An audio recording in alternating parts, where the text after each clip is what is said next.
Je vous emmène avec moi dans la jolie tempête de la maternité. On va parler bienveillance, doutes, les up and down, sans tabou et dans la bonne humeur. Bienvenue dans Happy Maternity, le podcast qui va booster ta maternité. Bonne écoute!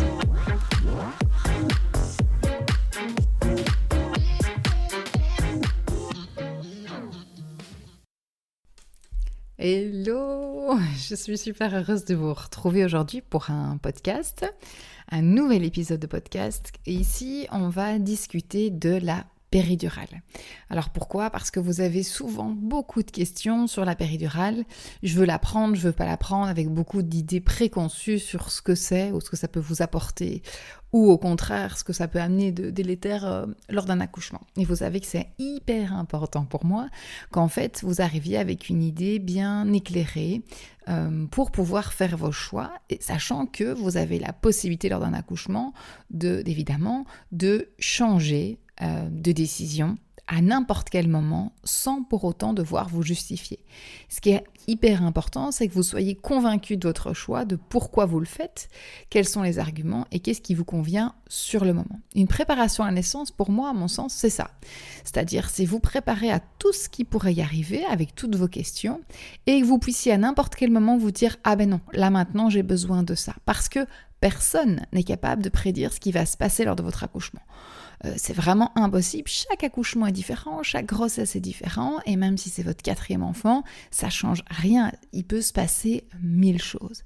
Et l'objectif final, en fait, moi je trouve, c'est de bien vivre cet accouchement. Quoi qu'il arrive, que ça se transforme en césarienne, que l'accouchement, le travail dure 35 heures, ou que ça aille au contraire très très vite, que vous ayez la péri, pas la péri, que votre gynéco favori soit là ou pas, que la sage-femme de vos rêves soit là ou pas, peu importe en fait. Ce qui est hyper important, c'est que vous viviez l'instant présent en vous disant « Ok, je vis mon instant, c'est mon accouchement, je me l'approprie et je prends des décisions. » Mais pour ça, c'est hyper important. Des fois, on vous vend du rêve sur les réseaux sociaux avec des gens parfois pas toujours hyper compétents qui vont du coup vous vendre des choses en disant « Non, l'idéal, c'est d'accoucher chez vous dans votre petite baignoire. » avec très peu d'aide parce que c'est physiologique et naturel. Il faut quand même savoir qu'un accouchement, quoi qu'il arrive, c'est magnifique, mais vous mettez en danger votre vie et celle de l'enfant, quoi qu'il arrive. C'est une tempête, un accouchement.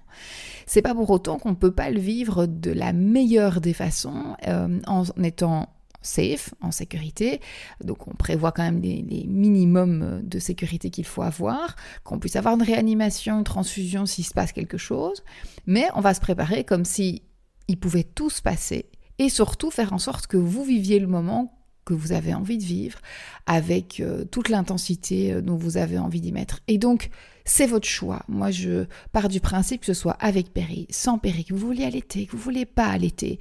Peu importe, en fait, on s'en moque. Ce qui est important, c'est que vous viviez bien votre accouchement, votre grossesse, votre maternité. Et donc pour ça, il faut se poser les questions de quoi avez-vous envie. Puis c'est un peu compliqué quand c'est la première fois de quoi j'ai envie. Je sais pas à quoi ça ressemble, donc ce que j'ai envie, c'est que ça se passe bien, ok. Et donc, mon objectif, moi, avec toutes les infos que je vous donne, que ce soit sur Insta ou sur le podcast, c'est que vous puissiez faire à n'importe quel moment des choix éclairés. Je sais pourquoi je choisis telle ou telle chose. Et puis aussi, travailler en collaboration, on en a déjà parlé, avec l'équipe médicale. L'objectif, c'est pas de se mettre contre. Parfois, il s'approprie l'accouchement, le médecin pense que c'est lui qui va accoucher la jeune maman qui va devenir mère à l'instant, et alors qu'en fait, c'est vous qui accouchez. Et donc, mais pour ça, il faut avoir suffisamment confiance en vous, comprendre ce qui se passe et pouvoir dire « Ah, là, vous me proposez une césarienne, mais attendez, on a 15 secondes, vous m'expliquez pourquoi, je veux comprendre. » Ou « Tiens, vous me dites qu'on doit faire la péridurale, expliquez-moi pourquoi. » Ou « Tiens, » et donc, mais que tout ça soit bien préparé, entendu, et que du coup, vous allez voir si vous vous comprenez ce qui se passe. L'équipe médicale aussi va être plus favorable à vous expliquer, à prendre le temps, et il va voir qu'en fait, c'est un peu vous le chef. Moi, j'ai une petite phrase que j'aime bien répéter. Tant que tout va bien, tant que tout se passe bien chez bébé et chez maman, c'est vous les chefs. Moi, je dis toujours, c'est l'équipe, donc le couple, le coparent et la maman, c'est vous les chefs. Si à un moment donné, ça ne se passe pas bien ou il y a une complication, Il est possible alors que l'équipe médicale reprenne le relais. Ils sont spécialisés dans les complications. S'il se passe quelque chose, ils sont là pour intervenir. Et donc, c'est rassurant de se dire « Ok, je peux passer le flambeau ». Mais vous avez besoin de comprendre pourquoi à tel moment. J'ai encore des mamans qui me disent « Ah, ma copine, elle a été au bloc en césarienne comme ça pour rien ». Est-ce que c'est sûr que c'est comme ça pour rien ? En tout cas, ce qui est vachement important, c'est que son amie l'avait compris comme ça. Et ça va pas. Et donc, c'est hyper important de bien comprendre tout ce qu'on peut vous proposer, que vous puissiez dire non, en fait, moi, j'ai pas envie de votre perf d'ocytocine là maintenant, j'ai envie qu'on laisse un peu faire parce que et vous pouvez discuter. Mais si vous ne savez pas, du coup, vous risquez de donner confiance et laisser faire les choix par l'équipe médicale sans savoir. C'est un peu comme si vous donniez le pouvoir de votre accouchement à l'équipe. Alors que ça doit être une collaboration, c'est vous qui accouchez. Vous devez avoir vos choix respectés. Et donc, mon job, c'est essayer de vous apprendre à faire en sorte que ce soit respecté. Et pour ça, vous devez être convaincu que vous êtes capable d'accoucher. Et que s'il y a une complication, il y a une équipe expert qui est là, qui peut vous sauver la vie, qui peut vous réanimer s'il y a un problème. Mais que donc, tant que tout va bien, c'est vous les chefs. Et s'il y a une complication éventuelle, ça se discute avec l'équipe médicale. Et donc moi je suis un petit peu un extraterrestre des fois quand je vois les deux extrêmes qu'il y a sur les réseaux, accoucher absolument à l'hôpital, c'est le plus safe et il vous arrivera rien et on se met en position gynéco, on pose pas trop de questions et on laisse faire le médecin. Et puis il y a l'extrême de non, accoucher à la maison dans une baignoire, vous savez accoucher, j'ai encore entendu dans un service assez connu chez nous, où on accouche donc en accouchement physiologique, où la maman a posé des questions sur la grossesse, l'accouchement, comment ça allait se passer, qu'est-ce qu'elle allait vivre, elle avait des interrogations et l'équipe médicale lui a répondu « Vous n'avez pas besoin d'avoir ces informations, vous allez voir accoucher, c'est naturel, faites-vous confiance ». Déjà c'est une faute, on ne peut pas en tant que professionnel de la santé refuser de donner une information sur la patiente quand elle est en demande, ça au niveau éthique ça pose vraiment quand même un problème dans le droit des patients, mais surtout ce que je veux vous dire c'est que ce qui est hyper important en fait c'est que la maman elle a le droit et le coparent aussi de comprendre ce qui va leur arriver. On va leur redonner du pouvoir en le faisant comprendre ce qui va leur arriver. Après, ils pourront prendre leurs choix et leurs décisions et parfois, c'est quand même confortable de se dire « Ok, là, je laisse l'équipe médicale faire parce que je me sens dépassée. » Pourquoi pas ? On a le droit, il y a rien qui est mal ou bien. Ce qui est important, c'est que vous viviez votre maternité la façon la plus bienveillante, où vous vous sentez bien et que vous vous sentez libre de faire vos choix et que vous vous sentiez respecté dans cet accouchement et en sécurité. Et en sécurité, souvent on dit en sécurité, c'est qu'à la maison, dans sa bulle. Oui, peut-être que pour certaines, en sécurité, c'est aussi savoir que le médecin est à côté et que la salle de réanimation est là si jamais ça se passe pas bien. Donc voilà, moi je suis je n'aime pas ces deux extrêmes, je suis beaucoup plus modérée et moi mon objectif c'est que vous viviez l'accouchement le mieux possible. Alors, la péridurale. La péri, donc c'est un outil qu'on peut utiliser pour gérer la douleur.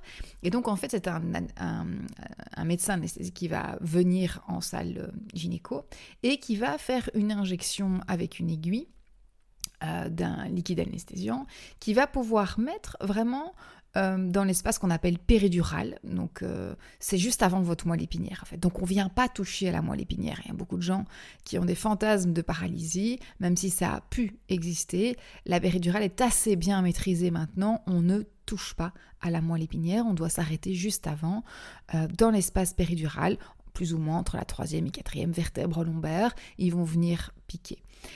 Alors, première chose que vous devez savoir, pour avoir une péridurale, il faut un anesthésiste. L'anesthésiste, il y en a dans tous les hôpitaux évidemment, mais il y a des anesthésistes qui sont là pour tout le service, de garde pour tout le service. Ça veut dire que si quelqu'un arrive avec un accident de voiture et qu'il a besoin d'une anesthésie, vous allez devoir patienter, si vous voulez, votre péridurale, le temps qu'il puisse faire son bloc anesthésique, vérifier que tout va bien, et puis seulement venir vous voir. Et parfois, il a 1, 2, 3 personnes avant vous. Ce qui prend un certain temps. Il faut savoir qu'une péri, allez, en 20 minutes, c'est fait en général. Évidemment, il y a tous les gestes techniques autour aussi, mais on va dire que c'est pas quelque chose qui prend très longtemps si tout va bien. Mais parfois, il est en plein bloc et il est au bloc et là, il doit rester, il doit vérifier 2, 3 petites choses et donc il n'est pas disponible pour vous, en tout cas pour la salle d'accouchement. Donc la première question que vous devez poser à votre gynécologue, c'est est-ce qu'il existe, là où vous allez accoucher, dans votre service, un anesthésiste de garde? Elle va dire oui, mais est-ce qu'il existe un 24 heures sur 24 uniquement et dédié à la salle d'accouchement. Alors, c'est important d'avoir cette information-là. De nouveau, c'est pas ça que veut dire, alors je vais changer de maternité. Non, c'est juste que si vous voulez accoucher là, et que vous savez qu'anesthésiste n'est pas de garde uniquement pour la salle d'accouchement, mais pour d'autres services, il faudra juste bien calculer, c'est-à-dire que n'attendez pas d'être au bout du bout de votre vie et d'avoir souffert 30 heures et de vous dire j'en peux plus, vous claquez des dents de partout de nervosité, vous êtes au bout du bout pour dire en fait si je la voudrais, parce que quand vous allez dire en fait si je la voudrais, eh bien on risque de vous répondre ok, il sera dans 1h30.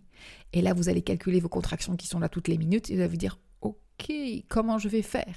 Et là on perd pied, on vit pas bien les choses. Par contre, si vous savez que évidemment il va prendre du temps pour arriver, vous pouvez chaque fois vous jauger un petit peu avec le coparent en disant ok, est-ce que là j'ai encore envie de continuer, comment je me sens, oui j'ai encore suffisamment de réserve, je vais encore tenir, ou bon écoutez, je vais peut-être l'appeler là quand même, comme ça si dans 1h30 il arrive, je sais que je peux l'avoir. Et petits trucs qui vont pas leur plaire, mais vous avez la possibilité de la demander et au moment où il arrive de dire en fait non, ok, c'est pas un problème, c'est un problème pour eux, pour leur organisation, mais pour vous c'est pas un souci. Donc c'est hyper important. Par contre, s'il est là 24 heures sur 24 pour la salle d'accouchement, dans ce cas-là, vous savez que si vous la demandez, soit il est sur une autre maman déjà occupée à faire une anesthésie, mais il sera là dans la demi-heure. Ça va être assez rapide. Et donc ça vous permet juste d'avoir cette information, de savoir si vous allez prendre du temps ou pas pour avoir votre péridurale et donc de vous jauger. S'il est là 24 heures sur 24, ça vous permet des fois de vous dire ok, je vais aller au bout de ce que je peux et après on verra bien et ça va aller assez rapidement. Sachant que lors de la péridurale, il va vous demander de bouger le moins possible. Alors ça, il y a plein de techniques pour vous aider si jamais ça vous intéresse. Mais donc, il faut quand même essayer de rester un petit peu serein quelques minutes, le temps qu'il puisse piquer dans votre colonne vertébrale. Et donc, il y a différents types de péridurales. Maintenant, sachez qu'il est possible d'avoir des péridurales type ambulatoire, donc micro-dosées. Tous les anesthésistes ne le font pas. Mais c'est possible, c'est une plus petite dose qui vous permet parfois de marcher avec votre péridurale, sachant qu'il faut quand même être très sécure parce qu'en fait vous avez une anesthésie, des picotements parfois au niveau des pieds, donc il faut juste faire attention. Normalement, la sensibilité d'abord, donc il y a une anesthésie plutôt sensitive, donc de la douleur, et puis après plutôt moteur si on met plus de doses. Et donc au début en tout cas, on arrive à faire des micro-dosés, il faut voir avec l'anesthésiste que vous avez. Alors moi j'ai posé la question à des anesthésistes, pourquoi il y en a qui le font, il y en a qui le font pas. Et j'ai eu une réponse, alors je ne sais pas si c'est l'unique explication, mais ce qui était intéressant c'était de voir, moi je fais une forte dosée, comme ça elle ne rappelle plus en fait la patiente. Elle souffre plus, elle ne rappelle plus. Donc c'est un côté pratico-pratique pour l'anesthésiste, et ça va pas. Et donc, c'est pas évident. Alors maintenant, c'est à doser avec l'équipe médicale. Une maman qui souffre le martyre depuis des heures et des heures, ça n'avance pas, elle est au bout de sa vie, elle est crevée. Est-ce que vous pensez que c'est des bonnes conditions pour accueillir son bébé quand on a souffert? On voit bien qu'il y a des mamans des fois qui rejettent leur enfant quand il arrive, pas parce qu'elles n'ont plus envie d'avoir cet enfant, mais simplement parce qu'elles viennent de vivre un trauma de douleur et que c'est compliqué pour elles, à ce moment-là, d'être disponibles psychiquement et physiquement pour cet enfant qui arrive. Et donc je dis toujours, essayez de rester avec un minimum de possibilités d'accueil de votre enfant. Si vous tenez jusqu'au bout, tant mieux, que c'est votre projet, super. Et si vous sentez que vous arrivez quand même au bout de vos capacités, essayez de garder un petit peu d'énergie et de possibilités d'accéder à votre bébé lors de son arrivée. Mais ça, c'est vraiment, je pense, on peut avoir un projet de naissance en se disant oui, je la veux, non, je la veux pas. Dans tous les cas, vous ne savez pas si vous allez l'avoir ou pas. Vous pouvez arriver trop vite à la maternité et qu'on n'ait pas le temps, vous êtes occupé à pousser et go, en fait, alors que vous aviez prévu de l'avoir, et inversement. Donc, c'est hyper important de comprendre un petit peu tout ce qui se joue autour de la péridurale. Alors, une petite question qu'on m'a posée. En fait, la péri, est-ce qu'on peut la poser n'importe quand? La réponse, elle est toute simple. Oui, il y a beaucoup de fausses croyances autour de la péridurale. On peut la poser que vous soyez à 1 cm de col ouvert ou que vous soyez à 10 cm. Il n'y a aucun problème. La seule chose qu'il faut bien comprendre, c'est que pourquoi on ne la pose pas trop tôt, la péridurale? Pourquoi on entend « Ah, c'est pas avant 3 cm ?» C'est faux. Mais pourquoi dans les protocoles, souvent, il y a ça? Parce qu'en fait, simplement, quand vous êtes au tout début, on sait qu'en fait, la péridurale, quand vous allez la poser, vous allez avoir une petite hypotension. C'est pour ça qu'on vous donne d'ailleurs, on vous réhydrate, on vous met une perfusion tout de suite avec de l'eau pour pouvoir vous réhydrater et faire remonter votre tension. Et puis, on vous pose la péridurale et on sait que ça va ralentir à ce moment-là. C'est un peu comme si tout se mettait en pause, le travail se ralentit. Parfois, c'est utile, la maman a besoin juste de ça, de souffler, de récupérer. Mais on sait que ça va le ralentir. Donc, comprenez bien qu'on sait qu'un accouchement, donc les contractions, pas l'expulsion, mais les contractions, le travail peut durer 10-12 heures. De toute façon, tous ces chiffres, évidemment, sont aléatoires, mais voilà, c'est ce qu'on retient pour une première grossesse. Eh bien, dites-vous bien que si on se dit, si je mets déjà la péri alors qu'elle est à 1 cm, on n'est pas prêt d'y arriver, quoi. Ça va ralentir le travail, elle n'est pas censée avoir fort mal à 1 cm. Normalement, la douleur est quasi absente à 1 cm. Alors, ça dépend des mamans. Mais bon, voilà, on ne souffre pas non plus le martyre normalement. De nouveau, c'est des normes. Mais chacun peut le vivre différemment. J'ai vécu une maman qui était extrêmement mal à 2 cm au bout de sa vie, paniquée à l'idée d'accoucher. Elle voulait absolument cette péri. Pendant des heures, ça n'a pas bougé, ce travail. Elle est restée à 2 cm. C'était une cata. Et elle s'angoissait de plus en plus. L'équipe médicale a demandé au gynéco. Le gynéco dit non, pour l'instant, on ne lui met pas cette péri. Puis au bout d'un moment, on est revenu le parler en disant écoute, je pense que là, il y a un moment donné, il faut faire quelque chose. Elle n'est vraiment pas bien. On s'est dit tant pis, on va lui donner cette péridurale. Elle a accouché. C'était 2h30 ou 3h après. Ça a été extrêmement vite par la suite parce qu'elle s'est détendue et qu'elle s'est rendue compte que ok, c'est bon, ma péri, je ne vais pas souffrir. C'était important pour elle. On ne connaît pas le vécu des patientes. Vous ne pouvez pas juger de dire que c'est bien ou pas bien de prendre une péri. Vous ne connaissez rien de la patiente. Et donc c'est hyper important, vous en tant que femme, de vous poser la question, est-ce que j'ai envie ou pas? Et surtout, à aucun moment de vous sentir jugée. Il n'y a pas de bonne ou de mauvaises solutions, de bons ou de mauvais choix. Il n'y a que votre choix qui fait que vous vivez au mieux votre maternité, peu importe le reste. Et donc, là par exemple, c'était utile. Et dans d'autres cas où on va vous dire on ne peut pas s'épasser 8 cm, donc c'est faux, en fait on peut vous poser une péridurale à 10 cm d'ouverture de col. Pourquoi on pourrait vous la refuser? Simplement si bébé il est juste là en fait. Et si vous allez devoir pousser, on n'a pas le temps de vous poser une péri, et évidemment il est hors de question qu'on vous pose une péridurale pendant que vous êtes occupé à pousser parce que vous êtes en pleine activité physique, vous bougez. Or, je vous l'ai dit, une péridurale doit être posée alors que vous êtes assise, le dos rond. Vous devez ne pas bouger pendant un certain temps, le temps qu'il puisse piquer et injecter le produit. Ensuite, il va laisser un petit tube, un petit cathéter qui sera relié donc à votre colonne vertébrale et vous pourrez bouger facilement. C'est un tout petit tube en plastique qui bouge très très bien, très fin. Et donc là, vous serez libre de bouger. Vous pouvez même vous injecter vous-même les bolus, donc des doses que vous pouvez vous injecter en appuyant sur la perfusion. Et ça, ils vous expliqueront très très bien.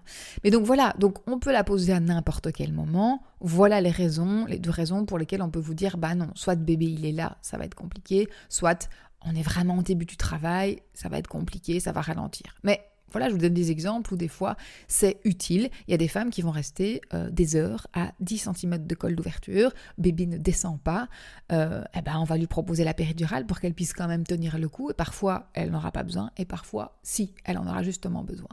Donc voilà, c'est du cas par cas, et je pense que les maternités de plus en plus quand même s'adaptent et passent le message, mais c'est pas encore le cas partout, et donc c'est pour ça que j'avais envie de vous faire ce podcast là-dessus. Alors, qu'est-ce que vous gagnez avec la péri? Vous gagnez le fait que vous allez moins souffrir, ça c'est sûr. Qu'est-ce que vous perdez? Pourquoi on vous dit des fois non, c'est pas bien, faut pas prendre la péridurale? Ça ralentit le travail, ça diminue votre cocktail hormonal que vous pourriez avoir par la suite, mais c'est normal parce que votre corps réagit aussi aux douleurs que vous pouvez ressentir. Donc si on réduit votre douleur, forcément il y a tout un système, une cascade hormonale qui va peut-être moins se faire. Alors on parle du réflexe expulsion aussi. Donc il faut comprendre, on nous fait pousser beaucoup trop tôt en fait. Quand bébé va descendre, quand le col sera ouvert à 10 cm, ça veut dire que la porte est ouverte, mais il a encore un grand sas pour venir jusqu'à votre périnée, donc la dernière sortie. Normalement, on doit laisser faire ça. Dans beaucoup de salles d'accouchement, on va vous dire allez, à 10 cm, allez-y, on s'installe pour pousser. C'est pas génial. Normalement, on devrait attendre, mais c'est une question, je pense, aussi d'organisation dans les salles d'ac. Et sachez aussi que parfois on vous demande de pousser un peu tôt, mais parce qu'il y a un délai en fait. Donc le bébé, quand il est dans le petit bassin, il écrase un peu votre système nerveux et vasculaire. Le corps est fait pour ça, il n'y a pas de souci. Mais au bout d'un certain temps, si ça dure vraiment trop longtemps, on n'a pas envie que vos nerfs ou vos vaisseaux soient abîmés. Et donc à un moment donné, on risque de vous dire maintenant il va falloir pousser. Même si bébé n'est pas encore complètement descendu sur le plancher pelvien. Mais de manière générale, on est assez trop peut-être préventif. On vous fait pousser malheureusement un petit peu trop tôt. Donc, normalement, quand on est à 10 cm d'ouverture de col, bébé doit encore descendre et pour arriver jusqu'à votre périnée, en fait, à la vraie sortie. Pourquoi c'est important ? Parce que lorsque ce bébé va toucher le plancher pelvien, on a ce qu'on appelle le réflexe d'expulsion. C'est un réflexe et donc c'est automatique. Quand il va toucher, on va avoir une remontée du diaphragme. Donc on connaissait ça à l'époque, on voyait les femmes qui se mettaient à vomir juste avant que bébé arrive ou au moment de l'expulsion. Donc ça, les sages-femmes savaient que bébé venait de toucher le périnée en fait. Donc c'est un réflexe. Le diaphragme va remonter. Le transverse abdominal, donc c'est une partie de votre sangle abdominale très profonde, va venir se contracter comme si vous vomissiez en fait. Il va venir coller le bébé vers votre colonne un petit peu. Donc il pousse le bébé en arrière. Et votre périnée, ces réflexes, va se relâcher. C'est un peu le même type de réflexe que vous avez quand vous êtes malade et que vous vous mettez à vomir, puis vous dites « Oh, j'ai l'impression que ça sort de l'autre côté », votre périnée aussi se met à se détendre. Donc voilà, c'est ce qui se passe, et c'est ce qu'on appelle le réflexe d'expulsion, qui est un réflexe protecteur physiologique pour que le périnée se détende au moment de l'expulsion du bébé. Alors, tout le monde n'est pas d'accord, j'ai cherché plein d'infos sur le fait que ce réflexe est là ou pas. Je pense que quelqu'un qui affirme qu'il est là ou pas, je pense que c'est biaisé de dire ça. Je pense qu'on ne peut pas être certain que lors d'une péridurale mini-dosée, par exemple, qu'on n'ait pas de réflexe d'expulsion de gynéco. On dit qu'ils en ont vu. Donc voilà, c'est un peu complexe. Maintenant, je pense effectivement que plus vous avez une anesthésie, moins le réflexe risque d'être présent. Je pense que ça semble logique. Et donc effectivement, il est possible que vous ne sentiez pas votre réflexe d'expulsion, ou vous n'en ayez pas, ou qu'il soit diminué s'il y a une péridurale fortement dosée. Donc voilà, ça c'est une des arguments qu'ont les gens pour vous dire ne surtout pas prendre de la péridurale. Voilà, c'est un argument à prendre en compte évidemment, de voir un peu ce que vous voulez ou pas. Savoir aussi qu'il y a une fausse croyance de ne pas manger en salle d'accouchement, il faut arrêter avec ça. Vous avez le droit de manger et de boire. Vous n'êtes pas en prison, vous n'êtes pas malade, vous avez un accouchement. Je vous explique pourquoi dans certains cas on vous dit ça.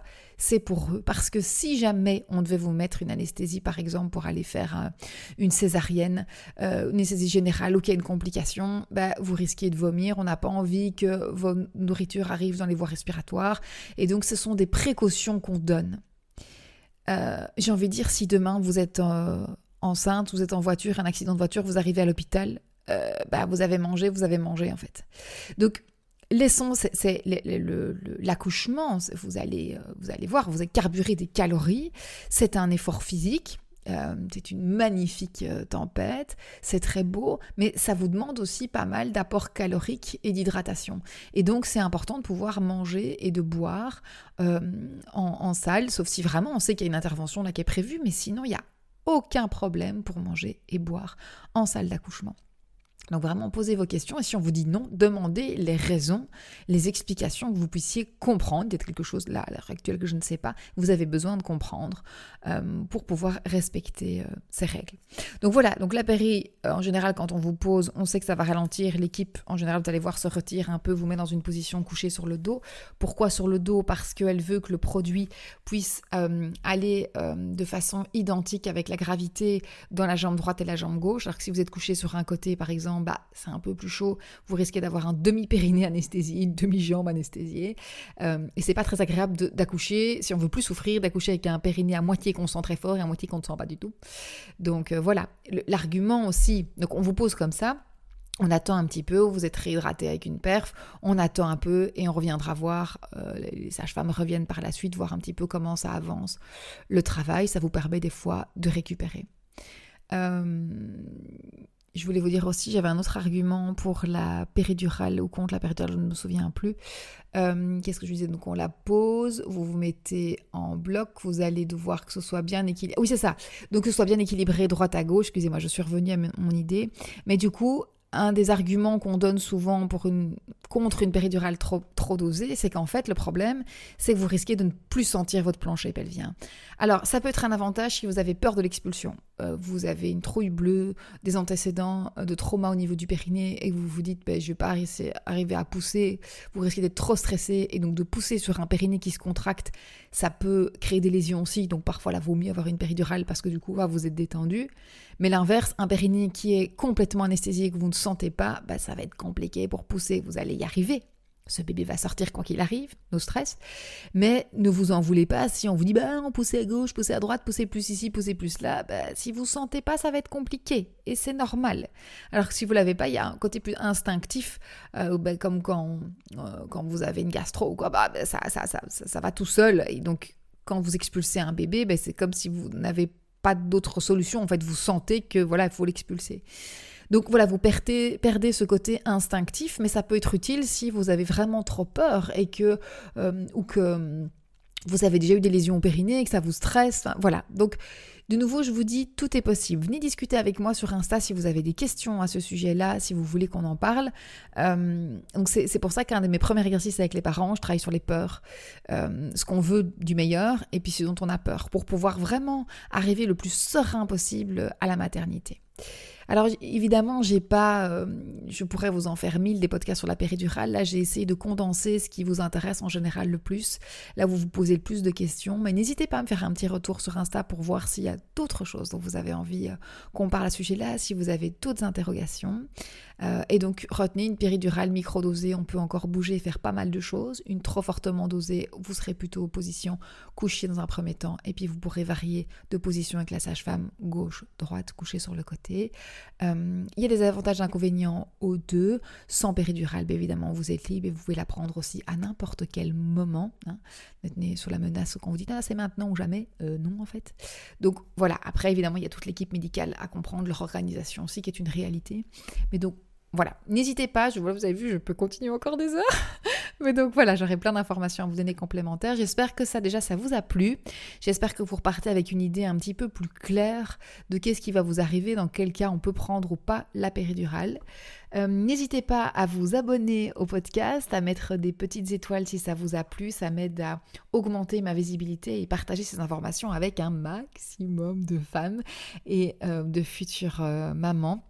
Et pourquoi pas de coparents aussi, n'oubliez pas, on est une équipe. Et c'est souvent le coparent qui va vous permettre que vos choix soient respectés parce que vous serez dans votre bulle et lui sera le gardien de vos choix. Donc c'est hyper important que vous travaillez en équipe. Dans toutes mes préparations, on travaille en équipe. Je vous souhaite une très belle journée ou soirée en fonction du moment où vous aurez écouté le podcast. J'espère que vous allez bien. Prenez bien soin de vous et on se retrouve sur Insta.